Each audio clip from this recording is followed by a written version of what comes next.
All right. Welcome back to a very special edition of Eliminate the Gap. This is our 2022 year-end recap. And we are delighted for you to have joined the three of us. And hopefully before this episode is finished recording, we'll be joined by Sharuk Zadan as well, who is finishing up an obligation that she has that we absolutely are honored that she's undertaking. So that said, hey, welcome back. Guys, Raul, Delmar, what a year 2022 has been.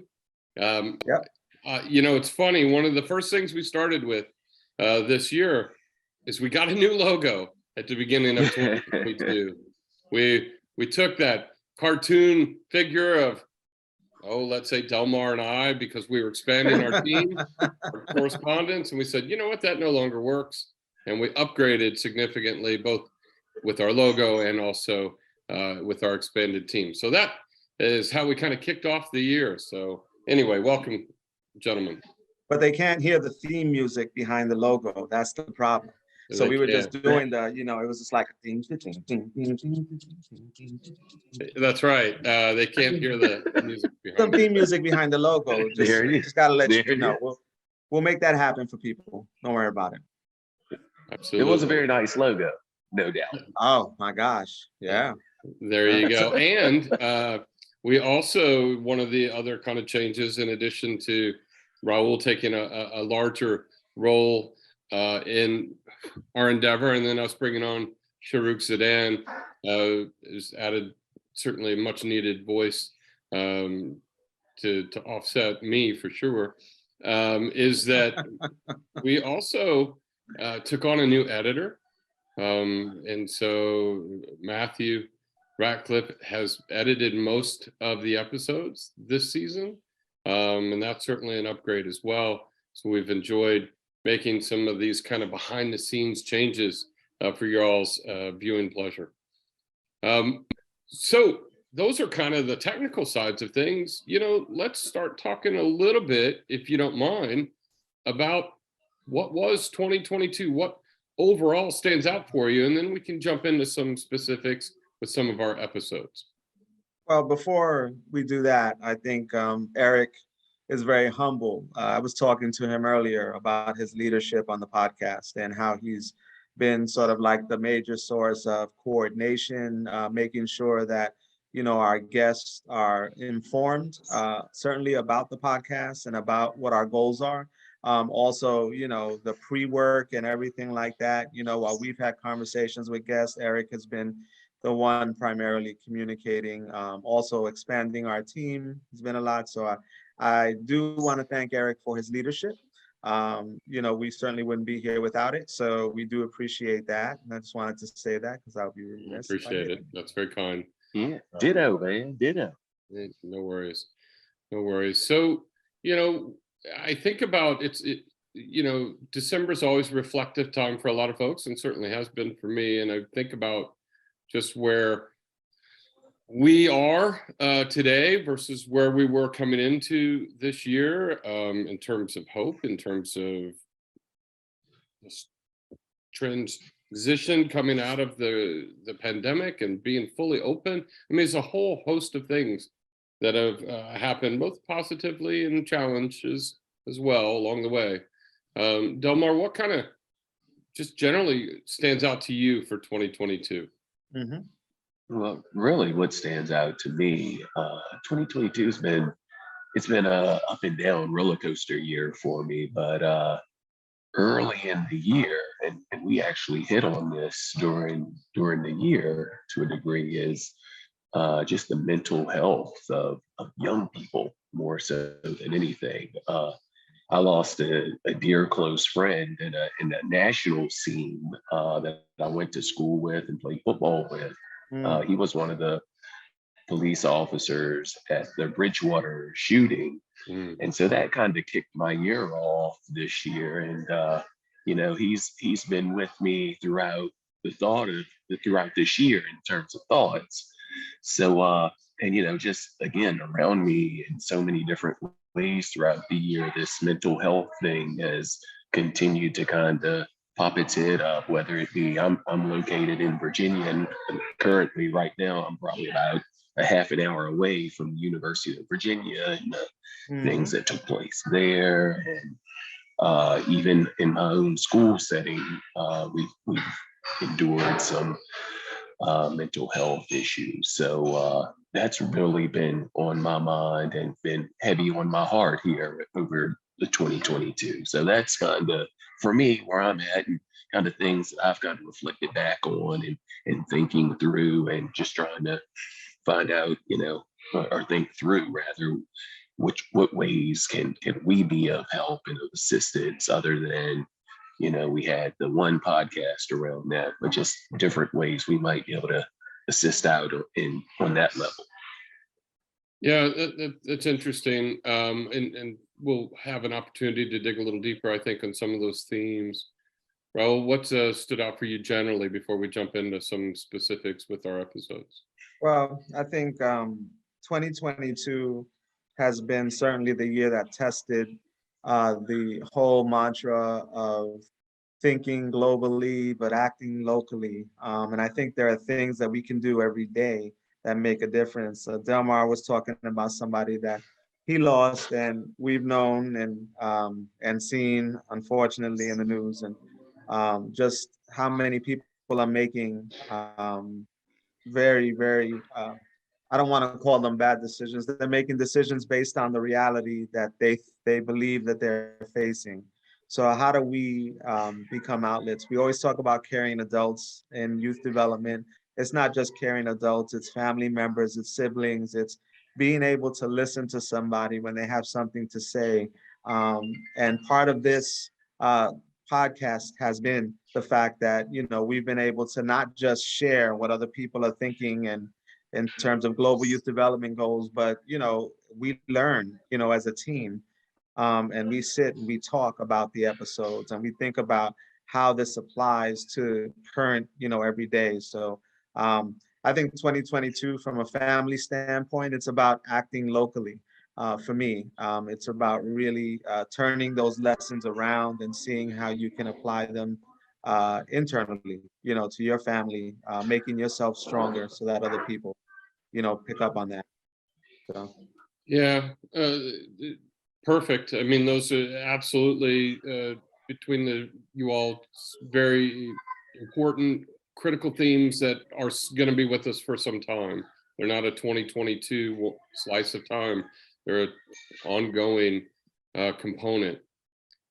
Just generally speaking, for when I think about 2022, outside of some of these things, I think about the fact that, I've been in youth development for more than 20 years. And this was the first year I stepped in to teach a class. And that has been eye-opening in the most positive way possible for me. Raul and I, through the years, have joked that he and I've trained lots of folks, and I would always defer to his expertise, his genuine authenticity, his warmth, his care for young people. And we would joke that maybe I didn't have the same natural gifts that Raul had. And that still is very true to this day. But I will say it's been interesting and just quite fulfilling to be able to teach a class this past half year, because it's really enabled me to get back working directly with young people in a day in and day out way, to not only in a training environment, you might get somebody for a day or 3 days or a week, but to have 17, 18 weeks, 5 days a week with the same group of young people, and to watch that development occur. And it only strengthened my belief in what we've known works around youth development and youth development principles.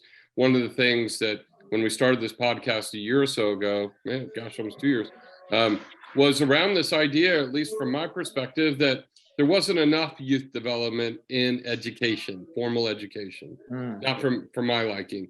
And I had a chance to kind of go against that and put my money where my mouth was day in and day out, and try to put youth development squarely in the classroom.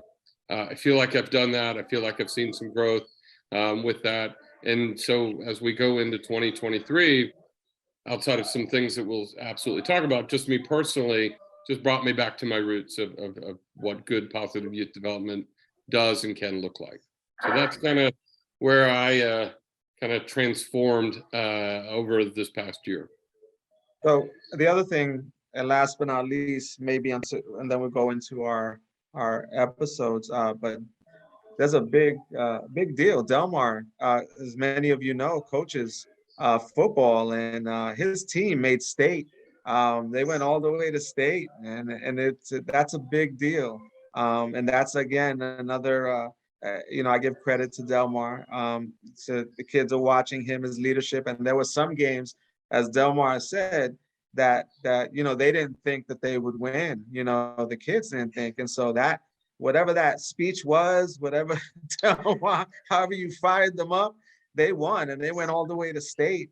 So that's a big deal. So while we want to celebrate the accomplishments of everyone that's listening to the podcast, it's also important among the team to recognize when, especially all that time and effort and that passion.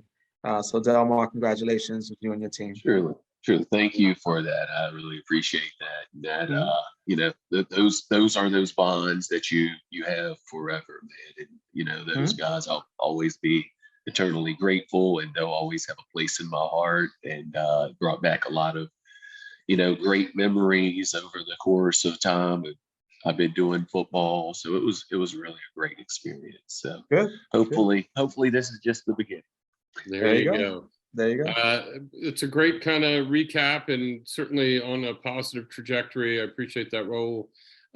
So we wanted to dive into some of the episodes that stood out for us the most, and I'm going to put up here just a quick recap of who we had, and then we can talk about it on the other side.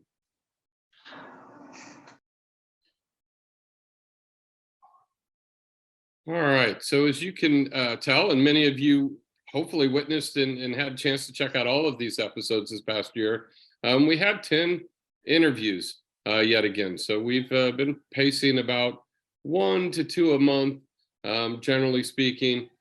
And so we started off, we were just talking about football, and we started off with Devin Moore, who is an outstanding person in his own right, and we'll have a chance to maybe chat a little bit more in depth. But he's the NFLPA Indianapolis chapter president.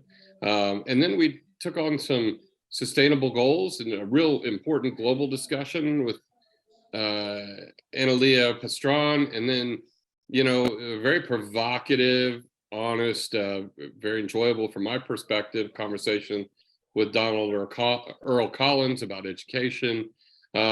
Then we were very honored to have Michael McCabe, who was transitioning at the time away as a senior youth advisor for USAID. And he's now in his new role at Peace Corps. But at the time he was in transition, and it was a great kind of reflective and future look at global development from a significant funder.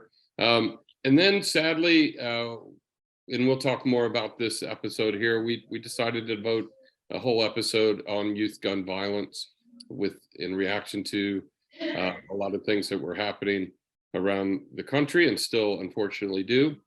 And then we had a great conversation with Leon Andrews, who heads up an organization called Equal Measure that really looks at equity and diversity, and as well as evaluation in the nonprofit sector.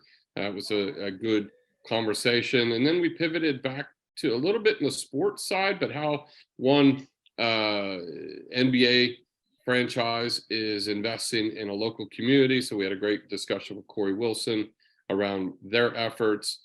And then if many of you followed our top 5 countdown of episodes of the year, number 1 episode by viewers and listens was our conversation with Susanne Barsoum, who's the CEO of Key Lime. And Key Lime, if you missed that episode, again, is this pretty innovative tool to allow organizations to quickly identify contractors, particularly in the proposal development and design phase. So it was a very interesting, innovative conversation.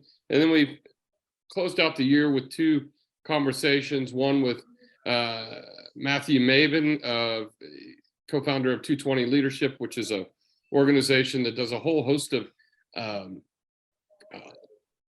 material and support for young people. But this particular conversation, we focused about youth as entrepreneurs and training and opportunities that their organization provides. And then lastly, our last live interview of the year was with Starla Hart and Andrea Russell with the IU Health Foundation, specifically their Mosaic Center and what they're doing to help bring more opportunity to underrepresented groups in the healthcare field, both as doctors and nurses, but also in support staff and folks that work in and around healthcare.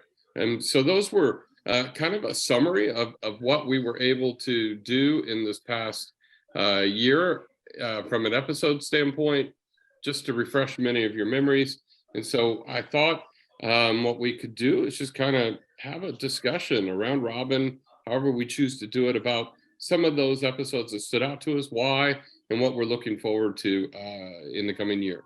So that's hopefully a nice refresher for all of us and for you all listening. So Delmar, let's kick it off with you, if that's all right. You started to kind of go into your theme of 2022. Talk about some of our guests or anything that stood out to you from an episode standpoint. Really, when it comes to just thinking about some of the episodes we've had, that one super thing, and we've discussed this time and time again, and this kind of is a theme, especially as I relate to, and I think through my educational day on a day-to-day basis is this thing where we intentionally build in relationship, right? And the way some of our interviewees have built in and connected with people really is just inspirational in a lot of ways. Even thinking back to the program that is at IUP and what they're doing there, and the connection that was made between, I can't remember, it was Starla and I can't remember the Andrea, but yeah, that connection that was made just through that organization, like is really telling. And that's really, at the end of the day, what we hope that we can build with each and every young person, right? So that's one of the huge things that I kind of think about, and even the connections on a peer-to-peer level, like with Keelan and with what's going on with the 2020 project as well, really is important, I think, as we kind of are a tool or a conduit to help establish some of these things, hopefully. Yeah. So for me, I think Devin Moore, the NFLPA, I think that was an important episode. There were a lot of things, particularly not just organized as a union for retired players, to have that support and also to have that healthy transition.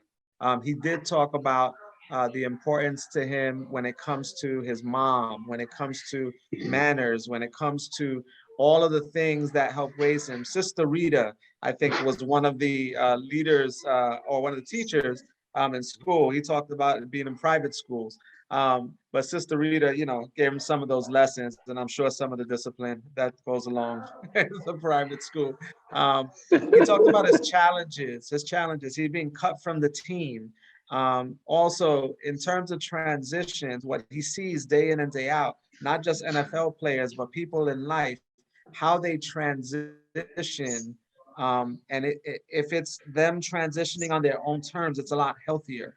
But when they have to transition, or when they're forced to transition, when they can't see what's coming, that becomes a little bit more frustrating, a little bit more unhealthy. So if you can transition on your own terms. That was an important part.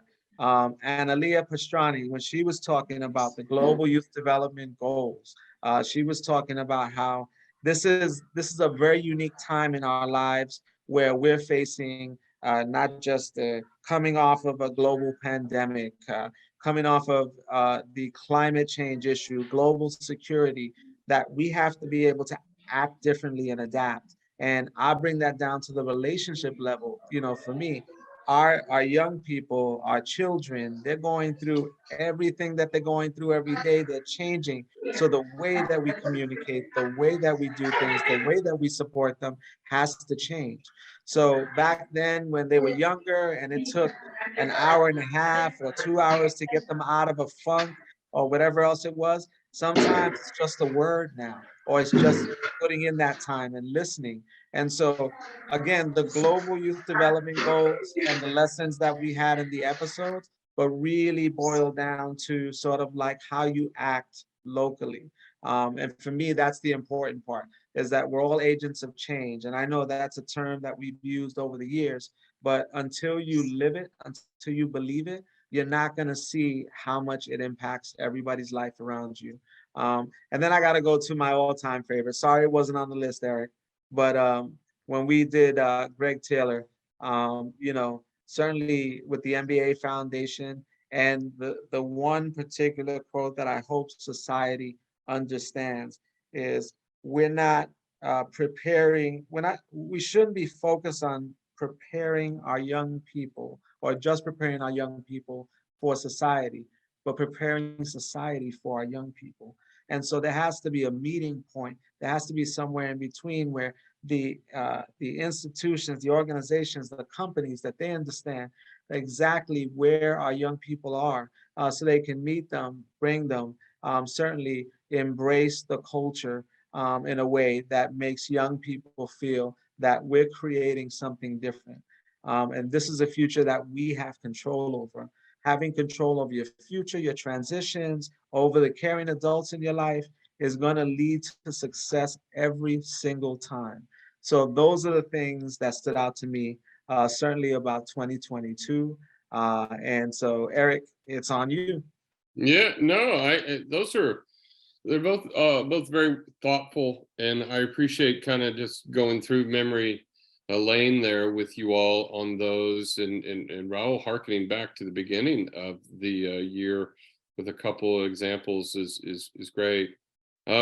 So for me, it was pretty simple to think about the one that stood out to me the most, and it's because it's the one that bothered me the most. And so there were a couple times earlier in 2022, unfortunately, particularly as school's ending, where we had some school shootings and we had some just senseless youth violence and Uvalde and just, all of these kinds of places. And then we get on the phone and we, initially wanted, like, we feel like we have to contribute. We have to have a conversation. We feel like we need to lend voice out there to help kind of all of us kind of process things and think about it. What can we do? What is it that I could do in my own local community to maybe help combat some of that? And so it's an uncomfortable piece. This podcast has generally been, not generally been, it has been informational, lighthearted, and conversational. And within that, we hope that we are able to bring some interesting things that you learn as a listener, as a viewer. And so this one particular issue, when we finally decided to move forward with it, wasn't sure how much we needed to get into it. And I'm using the word political P, small p, but any sort of step in that direction will begin to turn other people off. And then all of a sudden it becomes about that conversation, about back and forth and who's right and what did you really mean by that, and you're not listening, and then we lose sight of what's really happening here, which is, and you all have touched on it, right, but around mental health and just the isolation and the exacerbation that COVID had, and really just taking something that's been with us for a while and just making it worse potentially. And but more importantly, then what can we do? And so this was an issue and an episode that I wanted to be able to do. And so I invited, a local voice, somebody's grappling with it on the grassroots, in a very kind of real way, to get their thoughts. And so it seemed like a good opportunity to participate, be a part of, no longer be afraid of an issue like youth gun violence, and for us to, again, do what we've been doing, which is let's root it in positive youth development. Let's talk about it in terms of practical ways that folks, that as a teacher, as a youth worker, as a parent, as a caregiver, somebody in the community who cares, what is it that I can do to help with that? And so for me, that was an important episode to do, just from a personal threshold around this podcast, but more importantly about just a significant issue of our time. And even since that episode aired, and there's been more, and not that our episode was ever going to curb it, but it's at least a part of a conversation that needs to be ongoing. So that's the episode that kind of stands out to me. I also really enjoyed our conversation with Donald Earl Collins, because he's a tell it like it is kind of guy, and he's been a rabble rouser for a bit. He writes a column regularly in Al Jazeera. He has been really questioning a lot of things in society and as well as in education. And so I thought he would be a very provocative guest, and he was. And I thought it was outstanding. He certainly generated the most comments that we had of any episode this past season. But for me, it was a good way to make sure people are out there still listening, so they can hear some things and maybe get them to think a little differently. So I enjoyed, those are a couple just kind of reflections from where I was. As we kind of move now from this 2022 year, moving to 2023, just, take a minute, each of us, and think, is there a topic or an area that you hope we cover in 2023 that you think will certainly continue to honor the spirit of the podcast that we do? And I'll go first, since I just threw that question out on you. I want us to, we need to dig a little deeper and bring to our conversation around young people with special needs. Bring in that part of the conversation. There are folks all over the world that are doing tremendous work in that area, and I think we need to give voice to that, highlight the things that are working for them, and then ways maybe any of you listening could take on some of those best practices. So that's an area that comes to mind. And then I do think that we need to continue to stretch ourselves around the globe and really digging and trying to identify places that are some amazing work and stories that need to be told, and give them some amplification in kind of our medium. So those are a couple things that I challenge myself and then all of us to kind of think about as we move into 2023.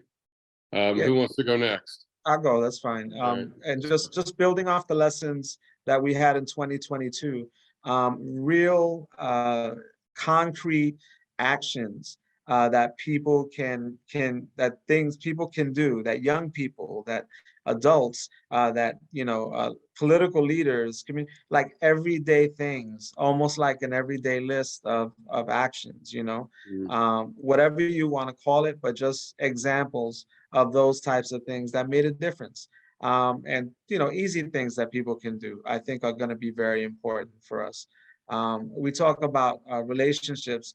I want to make sure under that kind of umbrella of actions also that we cover the virtual relationships that control control people's lives. I mean, everybody's online, everybody's meeting virtually. What does that mean? How does that change the way that parents talk to the young people? I think in some of those areas, I think there are opportunities to talk about, just how, just focusing in on the concrete, how relationships are different, and how you, I guess, respond and not overreact to certain, online relationships. So I think that's going to be important. No, that's I echo that, and I feel like Delmar just made a circle because I feel like it's the He same did. He made a move. that's behind Well, him. I did. He I went had to for a make a quick ride little there, move. so that was fun. Hey, that was it was getting a little loud where I was, so I I know. figured I'd Good. come here so I could speak here. No, I appreciate I'm it. with the You did a people. fine job, and you timed it perfectly. But Eric, you stole a little bit of my thunder there, and I think we've discussed this a little bit to a degree in regards to uh, youth with disabilities. I think there's definitely area for us to address and to touch base on, and to really kind of put our thumbprint on working with youth with disabilities, and especially from all aspects, but definitely with outside of education. There's definitely some great opportunities, I think, out there to work with young people, and there's more and more programs out there for young people with disabilities, and so that's something I'm looking forward to. And I've already had some conversations with some folks that have some expertise in these areas that hopefully we'll be able to get on maybe early in 2023. And that's an area I think that just again we haven't really been able to touch yet. And I think there's just so much that we can do around that. So maybe, over the course of 2023, maybe not one, maybe two, maybe three. Oh no, I get to be like LeBron, but but that's again an area that I think I feel we can provide some insights to people, and provide some folks that have experience and uh, that nature. So that's one. And then the other thing that I've kind of thought about in regards to, and this is kind of piggybacking on some of the stuff we discussed earlier, is just this whole thing around as I've gone through the year, I've thought with all the things that go on, I'm starting to reflect back on how we work and deal with young people that are not experiencing success, really. And I think that's a huge area as well that we have to address, not just here on this podcast, but I think that's in youth development in general. I think that's an area that we don't necessarily we talk about positive things always, but let's face it, youth, are going to experience failure, and how we deal with that, I think, is critical to how they perceive themselves. One, because let's face it, that's part of the issue right now. I believe young people are having is they perceive themselves in a particular way, and maybe not the way that we particularly see them, but there's reality in how they feel that people perceive them. So how do we go about changing that perception that young people have, and helping them through that process of not feeling successful? So That's a great point, Delmar. That's a wonderful point. Yeah, know, and I think there's a lot of opportunity to kind of explore that in different ways. Well, the first part of that, and this is a good way to even begin the conversation when we go back and think about it, is the definition of success and failure. I think for young people, I think that becomes very important. Somebody at some point told them that they were failing at something. And the reality is that they're probably succeeding in several areas that they don't measure. And so how do we, how do we make that a reality for young people to understand that they are actually being successful in a lot of ways? They just don't, it might be that that far, that overall goal, that they're striving for. And if they don't get there, they don't think it's success. But I think there are a lot of opportunities there. I think that's a great point, Delmar. And I think that's a theme actually throughout some of the things that we've been talking about, mental health, when we're talking about relationships, when we're talking about everyday actions that make you, I mean, those things I think all connect. So yeah, I think we're vibing a little bit. Yeah, I appreciate you surfacing that, Del. Well, as our time is coming to a close here on this episode, I wanted to just share two things, if I could. So we made changes coming into this year. The logo, I joke about that, but we did make that change. New editor, that's awesome. But what we did do also is expand the voices on this podcast. And while it's disappointing that Sharuk Zidan couldn't join us for this year-end recap, many of you know she's been an added voice this year to several of our podcasts. And so she's been wonderful. She's very thoughtful. She asks tough questions. And we look forward to continuing to expand her role with our podcast, as well as identifying some additional voices maybe to again, help us be as representative and as thoughtful about perspectives in the field of global youth development. So we look forward to that. And then the last piece, we are looking to, in 2023, make this podcast more formal in terms of it becoming its own 501c3 organization, so that we can begin to do some additional things to help serve you all, the listener, the viewer. So we are looking forward to, those kinds of changes. You've got a little tease of the subject areas that we're seeking to bring to you, at least in the early part of 2023, and much like any year, we'll continue to just adapt and be flexible and respond to the issues that you care about, and we will continue to honor that. With that, Raul, Delmar, Sharuk, and Absentia, thank you so much for making 2022 an excellent second season, and we look forward to season 3 coming out. Let's say sometime in late January. We'll see, but somewhere in there, and really kick off 2023 in a great way. So happy and safe holidays, everyone. Yeah. And guys, I just want to say thank you to all the folks that have come on. Like, you guys really helped challenge me personally and help me think through some things as I work through with young people on a day-to-day basis. So thank you for all of you out there that come on and inspire all of us to take us to greater heights. So you are part of the reason why Delmar's team made it to state. Yeah, there we go. All right. Again, till we see you in 2023. Again, thanks for listening. Thanks for watching. Be well.